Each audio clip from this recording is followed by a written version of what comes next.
반갑습니다. 말씀과 함께 하루를 시작하는 주님의 백성들을 예수님의 이름으로 축복합니다. 2023년 1월 27일 금요일 오늘 주신 말씀은 마태복음 5장 13절부터 20절까지입니다. 너희는 세상의 소금이니 소금이 만일 그 맛을 잃으면 무엇으로 짜게 하리요? 후에는 아무 쓸데없어 다만 밖에 버려져 사람에게 밟힐 뿐이니라. 너희는 세상의 빛이라. 산 위에 있는 동네가 숨겨지지 못할 것이요 사람이 등불을 켜서 말 아래에 두지 아니하고 등경 위에 두나니 이러므로 집안 모든 사람에게 비치느니라. 이같이 너희 빛이 사람 앞에 비치게 하여 그들로 너희 착한 행실을 보고 하늘에 계신 너희 아버지께 영광을 돌리게 하라. 내가 율법이나 선지자를 폐하러 온 줄로 생각하지 마라. 폐하러 온 것이 아니요 완전하게 하려 함이라.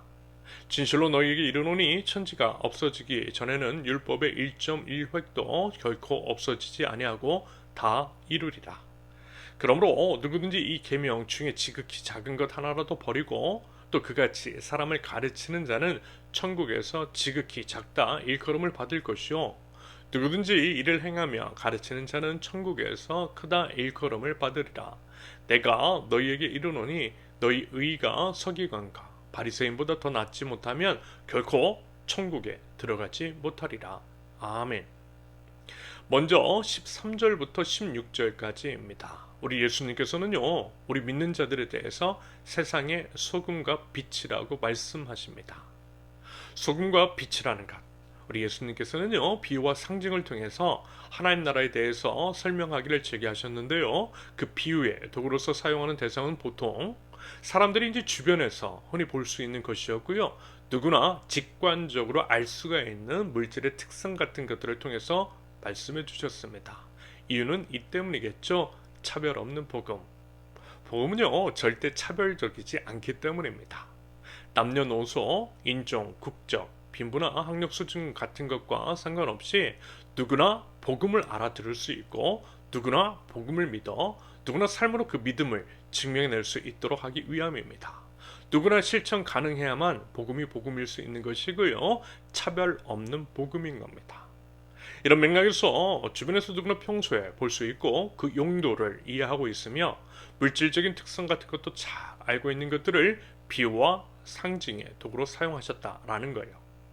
그런다고 할 때 여러분, 오늘 비유와 상징의 도구인 소금과 빛은 어떻죠? 보통 소금은 썩지 않게 하거나 맛을 내는 데 사용합니다. 빛은요, 세상을 밝게 하거나 따뜻하게 하고 소금과 마찬가지로 살균 효과도 있습니다. 말하자면 하나님 나라 백성들이 이와 같은 맥락의 일들을 해야 한다라고 하는 것이겠죠. 세상이 더 이상 썩지 않도록, 다시 말해서 타락하지 않도록 하나님의 정의와 공의를 세워나가야 하는 것이 될 수도 있겠고요. 16절에서 구체적으로 적시하고 있는 것처럼 착한 행실, 선한 일을 하는 것을 의미하는 것으로도 볼 수 있겠습니다. 그래서 세상을요, 따뜻하고 밝게 만드는 거예요. 소외된 사람들에게 온정의 손길을 베푸는 것, 바로 그런 것을 의미하는 것일 수 있겠습니다. 그래서 우리 믿는 자, 소금과 빛의 역할을 하는 하나님 나라 백성들로 인해서 누구나 살만한 세상을 만들어 나가는 겁니다.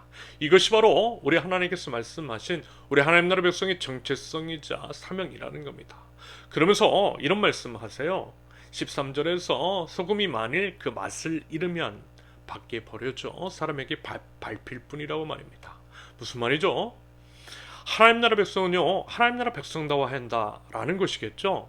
우리 하나님 나라 백성들이 앞서 말씀을 드린 그와 같은 역할을 하지 않았을 때 그것은 믿음을 저버린 것이라 할 수 있으며 믿음이 없는 자는 구원을 얻지 못한다 라고 하는 의미로도 해석이 가능합니다. 참 무서운 말씀이죠. 그러면서 이게 무슨 행위구원은 아니고요. 다만 삶으로 증명되는 믿음, 믿는 자로서 당연히 보여야 할 반응의 측면에서 말씀하고 있는 겁니다. 믿음이 있는 자면 당연히 그 믿음을 삶으로 드러내야만 하는 것입니다. 그것이 말하자면 짠맛으로 표현하고 있는 거예요. 이와 관련해서 참 많이 아쉬운 것은 이것입니다. 여러분, 바다의 염도가 고작 3.5% 정도라고 하잖아요. 그 정도의 적은 양의 소금이 말하자면 바닷물의 짠맛을 감당하고 있고요. 바닷물을 썩지 않게 하고 있습니다. 그런다고 할 때 여러분, 우리 기독교인들의 인구 비율 훨씬 그보다 높지 않습니까? 그런데 우리가 속한 사회를 한번 보세요. 과연 우리 믿는 자들로 인해서 세상이 아름다워진지를 말입니다. 아니요, 절대 그래 보이지 않습니다. 점점 썩어가고 있어요. 사망의 냄새가 더 심해지고 있습니다. 그래서 참 많이 안타깝고 우리 믿음이 과연 무엇인가에 대해서 생각해 보지 않을 수 없습니다. 물론 당연한 이야기지만 제가 이제 정치권에 대해서도 관심을 가지고 들여다보고 있고요. 정치인들에 대해서도 관심을 가지고 있습니다. 우리 신앙인들이 정치에 대해서 관심을 가져야 할 이유로서 플라톤이 이런 무서운 경고를 이야기했습니다. 정치에 대해 무관심한 자가 받는 형벌은 자기보다 못한 자에 의해서 지배받는다. 사실 이런 이야기는 차치하고서라도 정치의 영역 또한 하나님 나라로 만들어 나가는 것이 맞는 거잖아요.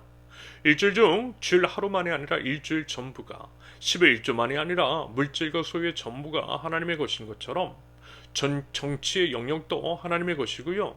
그 안에서 하나님의 통치가 임하도록 해야만 하는 겁니다. 우리 하나님 나라 백성들이 정치의 영역에 대해서도 관심을 가지고 하나님 나라 관점에서 해석해내고 그것을 변화시켜 나가야 한다라는 겁니다.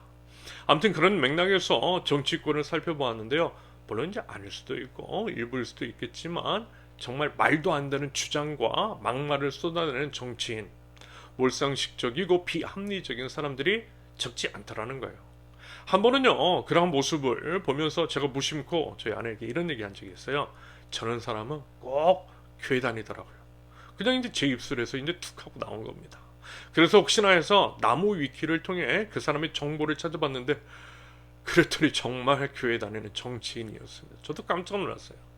다시 말씀을 드리지만 일부일 뿐이긴 해도 아닌데 솔직히 그렇게 믿고 싶은데요. 이런 경우들이 너무 많더라는 겁니다. 이게 과연 뭐냐는 거예요. 제발 우리 이제 신앙에 대해서 소금과 빛이라는 정체성에 대해서 우리의 착한 행실을 통해 하나님께 영광 돌리라는 예수님의 말씀에 대해서 깊이 한번 반성하는 마음으로 우리의 삶, 우리의 믿음을 점검해 볼 수 있기를 바랍니다. 이어서 17절 이하의 말씀을 이런 식으로 이해하시면 되겠어요. 일단 우리 예수님과 율법 그리고 선지자와의 관계는 이런 겁니다. 예수님은 율법의 완성이시라고 하는데요. 이 말씀의 의미는 이런 것이겠죠. 율법의 근본 정신, 다시 말해서 하나님이 우리에게 율법을 주신 이유가 무엇인가를 생각해 볼 때에 사랑이거든요.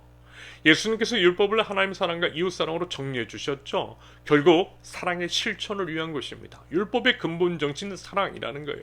율법을 제대로 알고 지키면 하나님을 사랑하고 이웃을 사랑하게 되었습니다. 그런데 그것의 본질, 하나님께서 율법을 만드시고 우리에게 지키라 명하신 근본 정신은 무엇인지도 모르고 그저 문자적으로만 지키려고 하되 그것도 자신들은 지키지도 않고 실천하지도 않으면서 남에게 강요하는 자들, 가르치기만 하는 자들에 대해서 우리 예수님께서 무서운 경고를 하시는 겁니다. 이렇게 말씀을 드리면 될까요? 실천적 무신론자, 실천하는 그 삶을 보면 무신론자와 같은 자들, 실천적 무신론자. 그러면서 이제 사실 저 같은 목사들이 이에 해당하는 것 같아 참 많이 조심스럽습니다. 제가 그런 사람이 아닐까라고 하는 우려가 들어요. 저 말은 예외라고 생각하지 않습니다.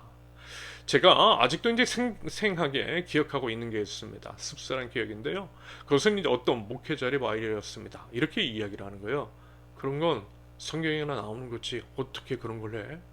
약간 이제 비아냥거리면서 비난하듯이 그런 말을 했습니다. 그러면서 이제 공격 같은 것들도 참 많이 받았어요. 말씀 따라 실천하는 그런 부분에 대해서 편애받기도 했습니다. 그러면서 실천은 전혀 없고 입만 살았던 그 목회자가 생각납니다. 그런데 성경은 분명하게 말씀하고 있잖아요. 19절 행하면서 가르치는 자가 천국에서 크다 일컬음을 받을 것이라고 말입니다. 행함, 실천이 중요하다라는 겁니다. 여러분 반복해서 말씀을 드리지만 믿음은 삶으로 증명됩니다. 믿음은 능력인 거예요. 능력은 하나님의 말씀을 삶으로 살아낼 때 드러납니다. 그 능력이 우리의 믿음을 증명하더라는 겁니다. 부디 능력 있는 그리스도인들이 되실 수 있기를 바랍니다. 그러면서 중요한 것이 있어요. 그렇다고 해서 말씀을 가르치는 자들, 앞서 언급했던 그들을 비난하기만 해서는 안 된다는 거죠. 20절의 표현처럼 예수님은 분명하게 말씀합니다. 그들보다 낫지 아니하면, 다시 말해서 말씀 가르치는 자들 비난하면서 우리가 정작 하나님의 말씀대로 살지 않으면 이 또한 거짓 믿음인 것이고 그것으로는 하나님에 들어갈 수 없다라고 말씀하셨습니다. 결국 오늘 말씀 우리가 소금과 빛이라는 것도 예수님과 율법과의 관계라는 것도 암과 삶이라는 것도 모두 믿음의 문제인 것이고 진짜 믿는 자는 어떤 삶을 살아야 할 것인가에 대한 고민, 질문 그리고 그에 대한 답을 삶으로써 내려가는 것 이것이 우리에게 맡겨진 책임이라는 겁니다. 여러분 우리는 과연 누구입니까? 우리는 진정 믿음의 백성 하나님께 인정받는 믿음을 소유한 믿음으로 하나님 나라에 들어갈 만한 하나님 나라 백성이 맞는 것인지 부디 우리 주 예수 그리스도를 따라서 행하는 착한 행실을 통해서 우리의 믿음을 증명해낼 줄 아는 저와 여러분들 세상이 더 이상 썩지 않게 하고 세상 속 어둠을 물리쳐내며 세상을 따스하게 만들어 나가는 하나님 나라 백성 하나님 사랑과 이웃 사랑을 실천해 나갈 줄 아는 우리 세우는교회 모든 성도들이 되실 수 있기를 예수님의 이름으로 축원합니다. 함께 기도합니다. 하나님 나라 백성다운 성숙함이 있기를 원합니다. 세상의 소금과 빛으로 저희를 부르신 주님 제가 있어야 할 곳이 세상임을 잊지 않게 하여 주옵소서. 제대로 된 짠맛을 내며 빛으로서의 역할을 온전히 감당함으로써 이 세상 가운데에 하나님의 정의와 공의를 세워나가게 하시며 모두가 살만한 세상 따스한 온정으로 인하여서 서로의 생존권 인간으로서의 기본권을 지켜주는 살맛 나는 세상을 주도적으로 만들어 나갈 줄 아는 저희 될 수 있도록 하나님 저희를 사용하여 주시옵소서. 하나님 저희들 말만이 아니라 삶으로 믿음을 증거하기를 원합니다. 하나님이 사랑이심을 기억하고 우리 주 예수 그리스도께서 먼저 본을 보여주신 사랑의 본을 따라서 사랑하면서 살아갈 줄 아는 저희 모든 하나님 나라 백성들 될 수 있도록 우리 하나님 저희를 인도하여 주시옵소서. 예수 그리스도의 이름으로 기도합니다. 아멘. 하나님께서 오늘 주신 말씀과 가지고 나오신 기도 제목을 놓고 잠시 기도하겠습니다.